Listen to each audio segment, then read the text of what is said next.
Ladies and gentlemen, boys and girls, children of all ages, all attention is on me so that we get good grades. I'm going to do a video on adding and subtracting fractions again. One of your assignments today will be over adding and subtracting fractions. I'm going to do these three problems that are over here. So pencils are down and you're watching, unless you're writing down notes, which is entirely acceptable and probably smart. I'm just saying. And we'll go with Bryn. Can we add these two fractions like they're currently written? No. Why not, Bryn? They don't have a common denominator. They don't have a common denominator. Bryn, do you have an idea what the common denominator may be? 18. 18 is a good common denominator. Oh, let's see. Liam, what do I multiply by 6 to get 18? 3. 3. I have to multiply my denominator by 3 to make this equation true, which means I need to multiply my numerator by 3. Okay? Liam, what do I multiply by on 2/9? 2. So I have to multiply these both by 2. When I do that, I'm multiplying by a fraction that equals 1. If I multiply by a fraction that equals 1, the value does not change.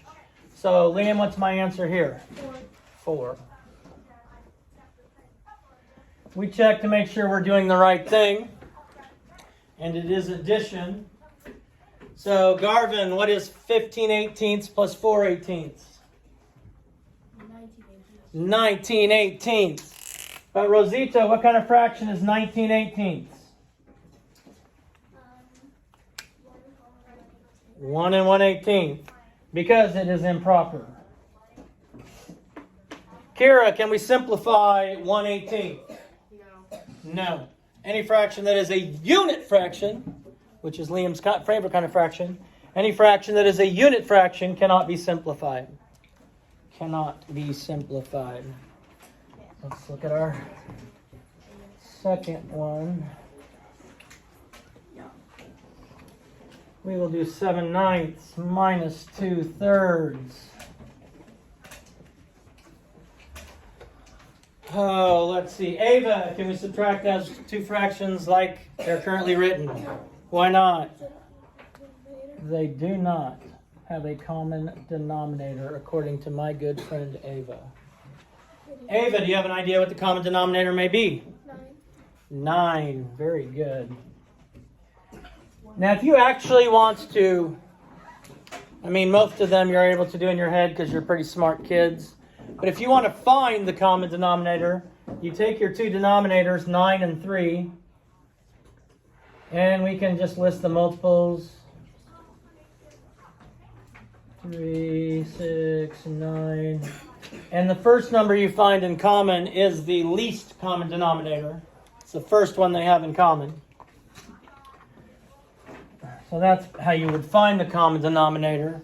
William, what do I do here? Changing 7/9 to something over 9s. Yeah, times it by 1. So it stays the same. It's already over 9. It's going to stay over 9. Landry, what do I do here? So you have to times it by 3. I have to multiply by 3 because I need to make this true. 3 times 3 equals 9. And 2 times 3 is 6. Jaden, what is the difference between 7/9 and 2/3? 1/9. Liam, what kind of fraction is 1/9? A unit fraction. Very good. So Liam, can a unit fraction be simplified? No. No, it can't. Very good. And let's look at one more. This will be mixed numbers. 2 4/5. And we're going to subtract 1 1/2. Lily, can I subtract this the way it is currently written? No. Why not, Lily? Because 1/2 and 4/5 are equal. Good. They don't have a common denominator. So if I'm going to do my subtraction of my or my subtraction of my whole numbers. Then I have 1. Easton, what am I going to multiply by here? Sorry. Easton, what's my common denominator? I can take my two denominators. 5, 10, 15, 20, 2, 4, 6, 8, 10, 12. Do they have one in common yet? 10. So my least common denominator would be 10. So I'm going to change these so they're both over 10 without changing the value, Easton. So Easton, what would I do to this 4/5?